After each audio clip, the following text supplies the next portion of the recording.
শুভ দুপুর বন্ধুরা, কেমন আছো তোমরা?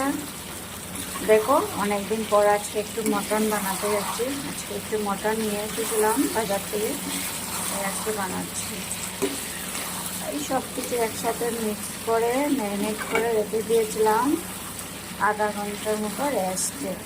তারপর তো আর কি, তেলের মধ্যে ফোড়ন দিয়ে দিলাম সব, আদা কুচি, পেঁয়াজ কুচি আর সব কিছু একসাথে দিয়ে এভাবে নাড়াচাড়া করে একটু ডেকে রাখবো। তারপর লাস্টে আলু বেজে রেখে দিয়েছি, তারপরে দেবো লাস্টে, এটা নামাবার আগে দেখো।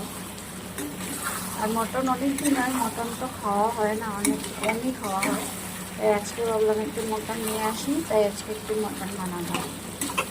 ঠিক আছে বন্ধুরা, ভালো থেকো, হ্যাপি ইন্ডিপেন্ডেন্স ডে, তোমরা সবাই ভালো থেকো।